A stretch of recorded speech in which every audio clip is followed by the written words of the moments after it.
According to the United States Statistic Division, जब manufacturing की बात आती है तो चाइना इस लिस्ट में टॉप पर आता है। चाइना ग्लोबल ट्रेड का 28.4% मैन्युफैक्चर करता है। ये देश वर्ल्ड इकोनॉमी में राउंड अबाउट $4 ट्रिलियन की वैल्यू भी ऐड करता है। कम्युनिस्ट रिजीम आने के बाद इंडस्ट्री की डेवलपमेंट को खासी इंपॉर्टेंस दी गई और देखते ही देखते इंडस्ट्रियल आउटपुट हर साल 10% तक बढ़ने लगा और इस तरह चाइना दुनिया को 1000 किस्म के प्रोडक्ट्स एक्सपोर्ट करने लगा। केमिकल्स और पेट्रोकेमिकल मैन्युफैक्चरिंग में अथॉरिटीज ने स्पेशली केमिकल, फर्टिलाइजर्स, प्लास्टिक्स और सिंथेटिक फाइबर्स की मैन्युफैक्चरिंग को भी ज्यादा से ज्यादा इंप्रूव किया और यही रीजन बना कि आज चाइना नाइट्रोजीनियस फर्टिलाइजर के लिहाज से दुनिया की वर्ल्ड लीडिंग प्रोड्यूसर्स में गिना जाता है। 1990s के बाद ये इंडस्ट्रियलाइजेशन बहुत ज्यादा तेज और डाइवर्सिफाइड हो गई और चाइना ने फॉरेन फर्म्स के साथ मिलकर ऑटोमोबाइल, सेमीकंडक्टर्स, इलेक्ट्रॉनिक और एरोस्पेस मैन्युफैक्चरिंग के इक्विपमेंट्स एक बड़े लार्ज स्केल पर बनाना शुरू कर दिए। So today my videos is about Chinese automobile sector. In this video we will explain how China car industries boom in 2022.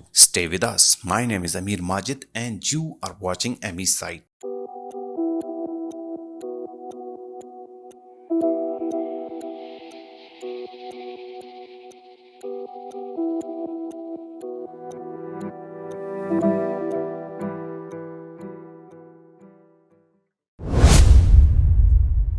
आज से 20 साल पहले चाइना ऑटो इंडस्ट्री एक ऑकवर्ड पोजीशन में थी, लेकिन दूसरी तरफ चाइना एक पावर हाउस के तौर पर इमर्ज हो रहा था। जहां पर चाइना अपनी गाड़ियों की ऑयल से चलने वाली ट्रेडिशनल इंजन्स बना रहा था, लेकिन चाइना के पास उस वक्त इनकी इतनी पावरफुल डोमेस्टिक कंपनीज नहीं थी जो इनके राइवल्स जैसा कि वोल्क्सवैगन और मर्सिडीज का मुकाबला कर सके, जिसकी वजह से चाइना ऑटो इंडस्ट्री में एक सेकेंडरी प्लेयर जैसा था। लेकिन आज का चाइना इलेक्ट्रॉनिक व्हीकल्स की पूरी सप्लाई चेन को कंट्रोल कर रहा है। And the most important thing is कि आज चाइना के पास सेवरल इलेक्ट्रॉनिक व्हीकल्स कंपनीज है जो फ्यूचर में जाकर दुनिया की इलेक्ट्रिकल कार्स इंडस्ट्री को लीड करेगी। वीडियो में आगे चलते हैं और ये समझने की कोशिश करते हैं कि आखिरकार इन 20 सालों में चाइना इलेक्ट्रॉनिक व्हीकल की इंडस्ट्री में जीरो से हीरो कैसे बन गया। इन 2000 चाइना सिर्फ और सिर्फ कंबस्शन इंजन्स बनाता था। ये वो इंजन्स होते हैं जो गैसोलीन से चलते हैं, लेकिन वक्त गुजरने के साथ साथ चाइना को रियलाइज हुआ कि ट्रेडिशनल इंजन्स बनाने से वो ऑटो इंडस्ट्री में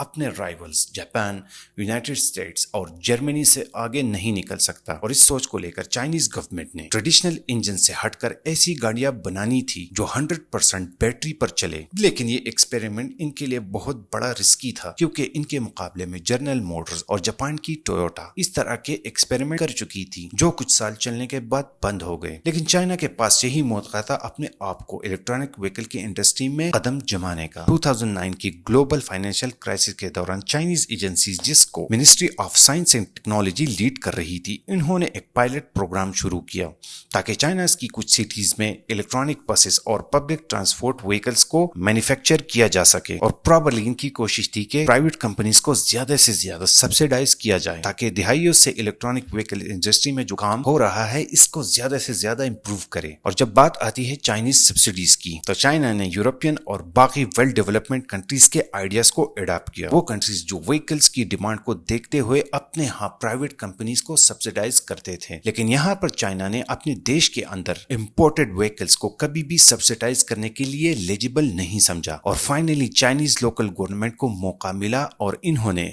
इलेक्ट्रॉनिक व्हीकल कंपनी के साथ मिलकर फ्यूचर के लिए ऐसी पॉलिसीज बनाई जिससे इलेक्ट्रॉनिक व्हीकल डेवलपमेंट में मदद मिल सकती है। For example BYD Chinese company जो आजकल टेस्ला जैसी कंपनी के डोमिनेंस को चैलेंज कर रही है। सिर्फ इतना ही नहीं बल्कि 2019 में चाइना ने टेस्ला की रिक्वेस्ट पर शंघाई के अंदर टेस्ला की एक प्रोडक्शन फैसिलिटी बिल्ड की and today China is a indispensable part of Tesla supply chain. Shanghai की गीगा फैक्ट्री फिलहाल टेस्ला की मोस्ट मैन्युफैक्चरिंग हब है। टेस्ला का चीन में आने के बाद चाइना ने इनसे बहुत कुछ हासिल किया और आज बात यहाँ तक पहुंच गई है कि दुनिया में चाइना की डोमेस्टिक ब्रांड टेस्ला से कई कदम आगे है। लेकिन सिर्फ इतना ही नहीं कि चाइना आजकल 55% दुनिया की इलेक्ट्रॉनिक व्हीकल मैन्युफैक्चर कर रही है, लेकिन चाइना की ईवी इंडस्ट्री की कामयाबी की वजह बैटरीज भी है। ये बैटरीज इलेक्ट्रिक कार का सबसे इंपॉर्टेंट हिस्सा है जो गाड़ी के प्राइस का राउंड अबाउट 40% होता है और इसमें سب سے most important factor electronic vehicle اور اس کی پاورفل اور ریلائبل بیٹری ہوتی ہے، اینڈ دیٹس وائی چائنا نے بیٹری ٹیکنالوجی کو زیادہ سے زیادہ امپروو کیا. موسٹ اسپیسیفکلی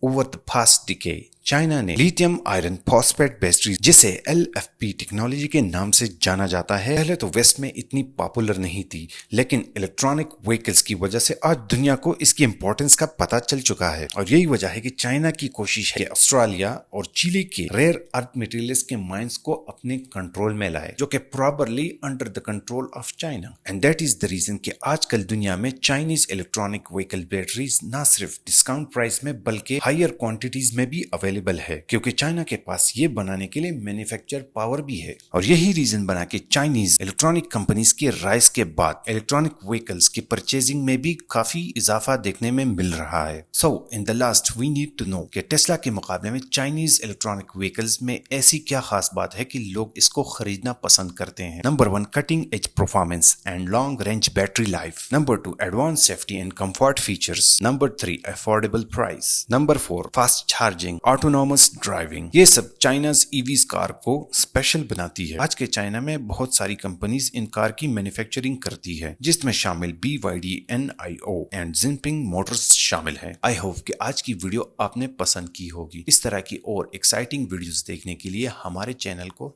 لازم سبسکرائب کریں. ملتے ہیں اسی طرح کی ایک اور ایکسائٹنگ ویڈیو میں.